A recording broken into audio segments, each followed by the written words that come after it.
ধানমন্ডি ৩২ লক্ষ লক্ষ লোকে এখন লোকারণ্য।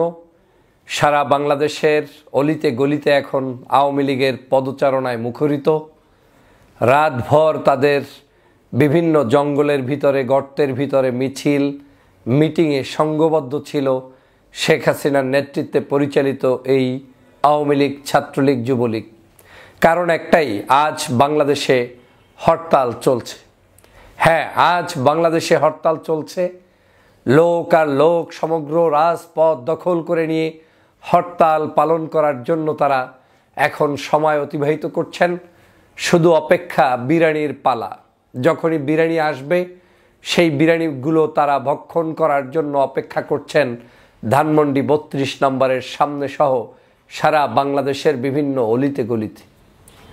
আমি ভাবি মাঝে মাঝে যে এই দলটির বিন্দুমাত্র কি ঘৃণা নাই, বিন্দুমাত্র কি অনুশোচনা নাই, বিন্দুমাত্র কি তাদের কাজের প্রতি তাদের নিজেদের কোনো অ্যানালাইসিস নাই। আমি ভাবছি যে এই দলটা এত বেহায়া, এত নির্লজ্জ, এত বেশরমা হয় কি করে। সে কারণেই মাঝে মাঝে মানুষ বলতো যে বলদ যদি আতালে না হয় কিনে কি আর পালা যায়। আওয়ামী লীগের দশা হচ্ছে তাই। এই আওয়ামী লীগের ঘরে যদি এই সকল মানুষগুলো তৈরি না হয়, সেটা আপনি বাহির থেকে এনে আর কতজন পালবেন। বাংলাদেশের আওয়ামী লীগ তার নিজের দলকে একটি ঐতিহ্যবাহী দল দাবি করে।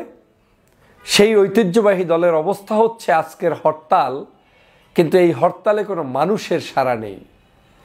হরতাল হয় শহরে, হরতাল হয় বড় বড় রাস্তাঘাটে, যেখানে পরিবহন চলবে, যেখানে মানুষের আনাগোনা বেশি থাকবে। কিন্তু এই প্রথম বাংলাদেশে হরতাল দেখতে হচ্ছে বাথরুমের পিছনে, রাস্তার পাশে, গ্রামের মধ্যে, গাছগাছালি, পাহাড় পর্বত, জঙ্গলের ভিতরে বসে হরতাল পালন করছে রাতের বেলা মশাল মিছিল দিয়ে। দিনের বেলা দুইজন মানুষ ঠিকমতো রাস্তায় দাঁড়িয়ে শেখ মুজিবের নামে কিংবা শেখ হাসিনার নামে একটা স্লোগান তোলার মতো যাদের মুরাদ নাই, তারা রাতের বেলা টয়লেটের পিছনে দাঁড়িয়ে দাঁড়িয়ে মশাল মিছিল করে হরতাল পালন করছে। আমি সে কারণেই বললাম যে ধানমন্ডি ৩২ এখন লোকে লোকারণ্য। সারা বাংলাদেশের অলিতে গলিতে এরকম। কারণ এটাই আওয়ামী লীগ স্বপ্ন দেখে। 0 পয়েন্টেও আওয়ামী লীগ এই একই স্বপ্ন দেখেছিল যে লোক আর লোক হয়ে যাবে।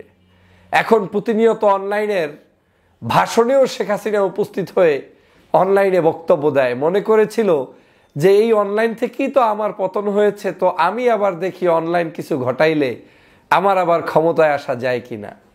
না, যায় না। অনলাইনের ব্যবহারটা আপনি যেই সময় করছেন সেই সময়টা হচ্ছে আপনার জন্য একটি খারাপ সময়। আর এই বাংলাদেশের জনগণ যখন করেছে, তখন আপনার জুলুম, অত্যাচার, বেবিচার, অনাচার, 16 বছরের বিভৎস সকল কর্মকাণ্ডের কারণে আপনার বিরুদ্ধে যখন জনগণ ফুঁসে উঠেছে, সেটাই একটি আন্দোলনের রূপ ধারণ করেছে। এখন আপনারা যেরকম মনে মনে কলা খাওয়া শুরু করেছেন, এত সস্তা কলা বাংলাদেশে আপনারা খেতে পারবেন না। কোথায় তোমাদের বাচ্চাগুলো?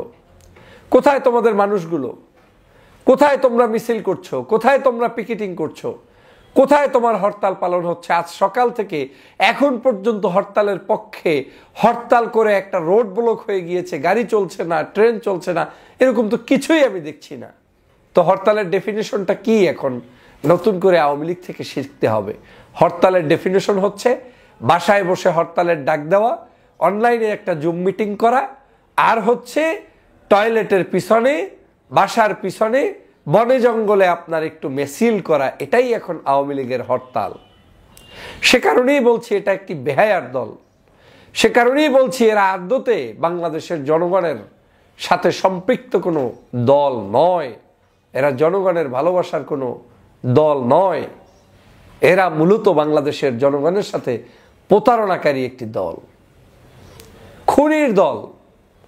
ভেবেছেন যেই দলটি বাংলাদেশের মানুষের উপরে জুলুম করে, অত্যাচার করে বাংলাদেশের 2000 মানুষকে হত্যা করেছে, 30,000-এর অধিক মানুষ এখন পর্যন্ত অসুস্থ, হাত নাই, পা নাই, চক্ষু নাই, অঙ্গ প্রত্যঙ্গ হানি করেছে, জীবন মৃত্যুর সন্ধিক্ষণে তারা ঘুরে বেড়াচ্ছে, সেই সময় আওয়ামী লীগ বলছে বাংলাদেশের ডক্টর মোহাম্মদ ইউনূসের সরকারের পতন ঘটাতে হবে, ওনরা এখন হরতাল পালন করে জনগণের কল্যাণে কি বিশাল ভূমিকা পালন করবে। সেজন্য বলছি, বাপুরা আসো, আসো, তোমাদের সাথে খেলা হবে, আমরা অপেক্ষায় আছি। তোমরা কোথায় আছো তোমাদেরকে দেখতে চাই। আমি তো ঢাকা শহরে বসে এখন হরতালের দিনই কথা বলছি, কই তোমার তো কোনো মিছিল, মিটিং, পিকেটিং আমি দেখছি না। প্রিয় বন্ধুরা আমার, এই প্রতারক শক্তির কাছ থেকে দেশকে রক্ষার জন্য আপনাদেরকে সজাগ দৃষ্টিতে থাকতে হবে। ওরা এইভাবে করেই গর্তের ভিতর থেকে ফুসফাস ছাড়বে। বাংলার মানুষকে অশান্তিতে রাখার জন্য তারা প্রতিনিয়ত এই ধরনের অপকর্ম চালিয়েই যাবে এবং বাংলার মানুষকে শান্তিতে তারা থাকতে দিবে না। এবং তাদের পরিকল্পনা হচ্ছে আপনাদেরকে ব্যস্ত রাখার একটি পরিকল্পনা। তারা ভালো করে জানে যে তাদের নেতাকর্মীরা এখন আর রাজপথে নামবে না। তারা শুধু টেস্ট করছে যে আমরা বললে কেউ নামে কিনা।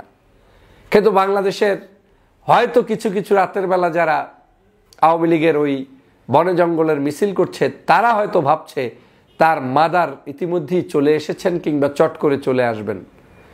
কিন্তু তারা যে তাদের জীবনটা কত বড় ঝুঁকির মধ্যে ফেলে দিচ্ছে সেটা কল্পনাও করতে পারছেন না। বাংলাদেশে আওয়ামী লীগের এই মুহূর্তে যেই নেতা নেত্রী দেশ থেকে পালিয়ে গিয়েছে, সাধারণ কর্মীদেরকে আজকে তারা বিপদের মধ্যে ঠেলে দিয়ে তারপরে তারা বিদেশে বসে বসে এখন হুমকি দিচ্ছে, ধমকি দিচ্ছে। অথচ একটা বার ভেবে দেখলো না 5 তারিখের সময় যখন পালিয়েছে তখন তার লক্ষ লক্ষ নেতাকর্মী যেটা তিনি দাবি করেন তাদেরকে কেন রাস্তায় ফেলে রেখে পালিয়েছেন।